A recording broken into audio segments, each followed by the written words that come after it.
अस्सलाम वालेकुम, मैं सर सुहेब और आज हम जो है प्रोनाउन और उसकी टाइप्स के बारे में पढ़ने वाले हैं। प्रोनाउन क्या होता है? प्रोनाउन वो वर्ड्स होते हैं जो नाउन की जगह इस्तेमाल किए जाते हैं किसी भी सेंटेंस में।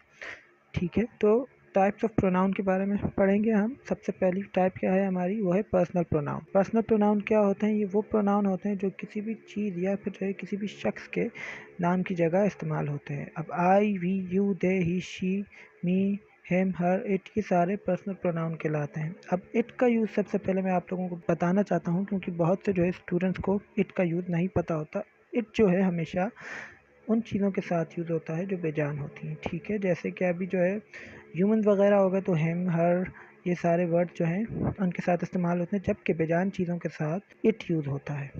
ठीक है, जैसे कि इट इज़ माई फ़ोन, ये मेरा फ़ोन है। इट इज़ माई पेंसिल, ये मेरी पेंसिल है। तो ऐसी चीज़ों के साथ जो है इट यूज़ होता है। पोजेसिव प्रोनाउन की बात करेंगे, नेक्स्ट हमारा है पोजेसिव प्रोनाउन। अब पोजेसिव प्रोनाउन का वर्ड ही किस चीज़ से निकला है? पोजेसिव निकला है पोजेशन से। Now what is the meaning of possession? Possession का मतलब ही क्या होता है? पोजेशन का मतलब होता है मलकियत, किसी भी चीज़ पे मलकियत होना। ये प्रोनाउन जो है हमारी मलकियत ज़ाहिर करते हैं किसी भी चीज़ के ऊपर। अब इसकी एग्जांपल्स में आप देख सकते हैं, mine, his, yours, hers, theirs, ours. अब जैसे कि दिस पेन इज़ माइन, ये मेरा पेन है। या फिर जो है दिस बैग इज़ हिज, ये उसका बैग है। इसी तरह ये सारी एग्जांपल्स यूज़ होती हैं, mine, his, hers, yours, theirs, ours. Next है हमारा डिमॉन्स्ट्रेटिव प्रोनाउन। डेमोन्स्ट्रेटिव प्रोनाउन का मतलब क्या होता है? ये वो प्रोनाउन है जो हम किसी चीज़ की तरफ पॉइंट करते हुए यूज़ करते हैं। अब इसमें एग्जांपल्स क्या हैं? दिस, डैट, दीज, दोस। अब ये सारी किस तरह इस्तेमाल करते हैं? सबसे पहले आपको मैं दिस और डैट को बताता हूँ। दिस हमेशा हम उन चीज़ों के लिए इस्तेमाल करते हैं जो बिल्कुल हमारे सामने हो। मिसाल के तौर पे अब एक चीज़ आपके पास, आपका फ़ोन आपके पास रखा हुआ है बिल्कुल, तो आप बोलोगे दिस फ़ोन इज़ माइन, ये मेरा फ़ोन है। ठीक है, अब ये दिस आपने जब लगाया तो इसलिए क्योंकि वो बिल्कुल आपके पास था। अब डैट आप तब यूज़ करेंगे जब कोई चीज़ आपके बिल्कुल दूर हो, जब कोई चीज़ आपसे बिल्कुल दूर हो, तब आप डैट यूज़ करेंगे। जैसे कि डैट फ़ोन इज़ माइन, अब ये फ़ोन जो है आपसे दूर है, तो आप ये बताना चाह रहे हैं पॉइंट करके कि वो मेरा फ़ोन। ठीक है, तो दिस और डैट में ये डिफरेंस होता है। दिस तब यूज़ करेंगे जब कोई चीज़ बिल्कुल आपके पास हो, डैट तब जब कोई चीज़ आपसे दूर हो।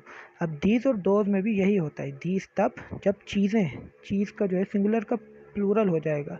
तो दीज पेन्स आर माइन, ये पेन मेरे हैं। तो दीज तब यूज़ होगा, दोज तब जब चीज़ें आपसे दूर हों। ठीक है, डेमोन्स्ट्रेटिव प्रोनाउन का ये यूज़ होता है, हम किसी भी चीज़ की तरफ जब पॉइंट करते हैं तब ये यूज़ होते हैं। नेक्स्ट है हमारा relative pronoun. Now what is the meaning of relative pronoun? Relative pronoun का क्या मतलब होता है? ये वो प्रोनाउन होते हैं जो दो सेंटेंसेस को आपस में जोड़ें। ठीक है, मिसाल के तौर पे हम व्हाट की एग्जांपल देखेंगे। I am what you are not, मैं वो हूँ जो तुम नहीं हो। You are the girl who is my student. ठीक है, इस तरह से जो है दो सेंटेंसेस को आपस में जो प्रोनाउन जोड़ता है वो सारे जो है रिलेटिव प्रोनाउन कहलाते हैं। अब ये सारे इंट्रोगेटिव प्रोनाउन है, आप देख लें। ये डिफरेंस आपको पता होना चाहिए कि कब इंट्रोगेटिव प्रोनाउन रिलेटिव प्रोनाउन की तरह काम करते हैं। जब ये सेंटेंस के बीच में आके दो सेंटेंसेस को आपस में जोड़ें, तब ये जो है रिलेटिव प्रोनाउन का काम करते हैं। जैसे कि I am what you are not, तो इसमें क्या हुआ? मैं वो हूँ जो तुम नहीं हो।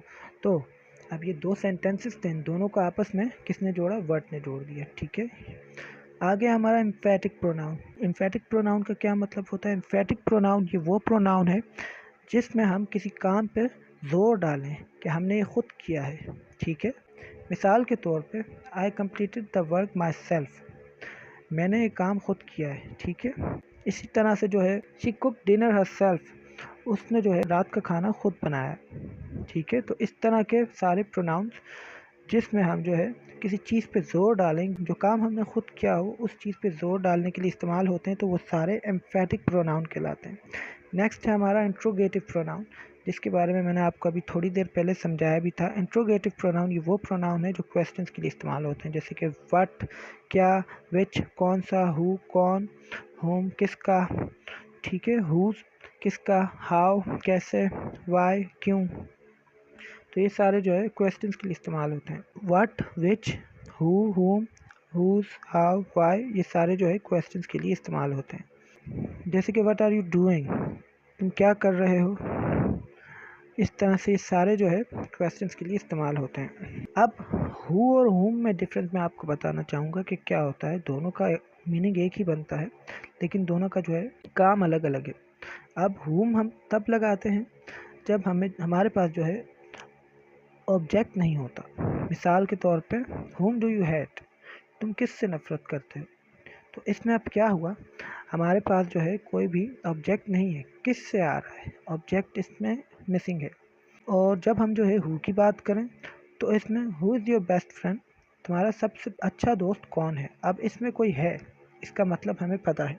तो ये डिफरेंस होता है हु और हुम, ठीक है। नेक्स्ट है हमारा रेसिप्रोकल प्रोनाउन। अब ये रेसिप्रोकल प्रोनाउन क्या होता है, ये वो प्रोनाउन है जब दो या दो से ज़्यादा लोग एक ही काम कर रहे हों तो हम उस वक्त जो है रेसिप्रोकल प्रोनाउन इस्तेमाल करते हैं। मिसाल के तौर पे दे हग्ड ईच अदर, वो एक दूसरे से गले मिले। अब दोनों एक ही काम कर रहे हैं तो उसके लिए हमने क्या लगा दिया, रेसिप्रोकल प्रोनाउन यानी कि ईच अदर।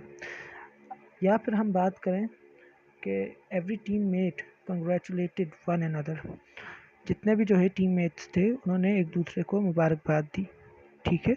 ऐसा काम जो दो या दो से ज़्यादा लोग एक ही वक्त में कर रहे हों उस वक्त हम जो है रेसिप्रोकल प्रोनाउन इस्तेमाल करते हैं। अगला है हमारे पास इंडेफिनेट प्रोनाउन। अब इंडेफिनेट प्रोनाउन क्या होता है, पहले तो इंडेफिनेट और डेफिनेट का मीनिंग अगर आप लोगों को नहीं पता तो पता होना चाहिए। डेफिनेट वो चीज़ होती है जो हमें पता हो, और इनडेफिनेट वो चीज़ होती है जिसके बारे में हमें ना पता हो, ठीक है। जो चीज़ मालूम हो तो वो डेफिनेट होती है, जो ना मालूम हो उसको इनडेफिनेट कहते हैं। अब मिसाल के तौर पे रात के 7 बजे अगर आपके फादर घर पे आए तो आपको पता है वो 7 बजे ही घर पे आते हैं। तो अगर उन्होंने दरवाज़े पे नॉक किया तो आप बोलोगे he is at the door, वो दरवाज़े पर हैं, क्योंकि आपको पता है कौन दरवाज़े पर है। अब अगर 9 बजे रात के कोई दरवाज़े पर नॉक करे तो आपको पता है कि फ़ादर तो आते हैं 7 बजे, तो 9 बजे अगर कोई नॉक करे तो आपको नहीं पता होगा कि कौन है, तो आप बोलोगे someone is at the door, दरवाज़े पर कोई है। समवन या फिर somebody is at the door, दरवाज़े पर कोई है।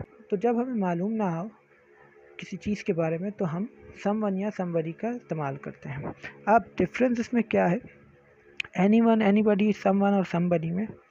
अब समवन और समबडी हम जो है पॉजिटिव सेंटेंस के लिए इस्तेमाल करते हैं, जबकि एनीवन एंड एनीबडी जो है हम इंट्रोगेटिव सेंटेंस के लिए इस्तेमाल करते हैं। जैसे मिसाल के तौर पे someone is at the door, दरवाजे पर कोई है। अब हमें इतना पता है कि दरवाजे पर कोई है तो हम समवन लिखेंगे या समवन सेंटेंस में इस्तेमाल करेंगे, या फिर समबडी। लेकिन अगर हम बोलें anyone is at the door या फिर anybody is at the door तो इसका मतलब होगा क्वेश्चन, क्या दरवाजे पर कोई है, anyone is at the door, क्या दरवाजे पर कोई है। तो ये डिफरेंस होता है समवन और समबडी में, एनीवन और एनीबडी में। या फिर समथिंग की बात करें तो something is in the box, box के अंदर कुछ है। जबकि एनीथिंग बोलेंगे anything is in the box, क्या बॉक्स के अंदर कुछ है, तो ये क्वेश्चन बन जाएगा, ठीक है। उम्मीद है आप लोगों को ये समझ आ गई होगी बात समवन, समबडी, एनीवन और एनीबडी के बारे में, ठीक है। और everyone, everybody, everything, nobody, no one, nothing, everyone यानी कि हर कोई हो जाएगा, नो वन यानी कि कोई नहीं, ठीक है। तो इसी से बाकी भी सेंटेंस फिर बनेंगे। लास्ट हमारा होता है डिस्ट्रीब्यूटिव प्रोनाउन, ये लास्ट है हमारा। तो डिस्ट्रीब्यूटिव प्रोनाउन क्या होता है, हमारे पास 3 तरह के होते हैं डिस्ट्रीब्यूटिव प्रोनाउन। एक होता है ईच, एक होता है आइदर और एक होता है नीदर। आप इसको नाइदर नहीं कहेंगे, इसको प्रोनाउंस करने का तरीका होता है नीदर, आइदर और नीदर, ठीक है। अब ये ईच, आइदर और नीदर कैसे इस्तेमाल होते हैं, ईच इस्तेमाल होता है जब हर एक की बात की जा रही है। मिसाल के तौर पे अगर 2 लोग खड़े हुए हैं मुझसे परमिशन लेने के लिए कि can we go to drink water, तो मैं कहूँगा each of you can go to drink water, आप दोनों जो है पानी पीने जा सकते हैं, ठीक है। अगर मुझे कहना हो तुम में से कोई एक जा सकता है तो मैं बोलूँगा either of you can go to drink water, तुम में से कोई एक पानी पीने जा सकता है। और अगर मुझे कहना हो कि तुम में से कोई एक भी नहीं जा सकता तो मैं कहूँगा neither of you can go to drink water, तुम में से कोई एक भी जो है पानी पीने नहीं जा सकता। समझ आ गई। ईच यानी कि हर कोई, आइदर यानी कि कोई एक, नीदर यानी कि कोई नहीं, ठीक है। तो ये हमारा प्रोनाउन था और उसकी टाइप्स थी। उम्मीद है आप लोगों को समझ आया होगा। कोई क्वेश्चन हो तो आप मुझसे पूछ सकते हैं। अल्लाह हाफिज़।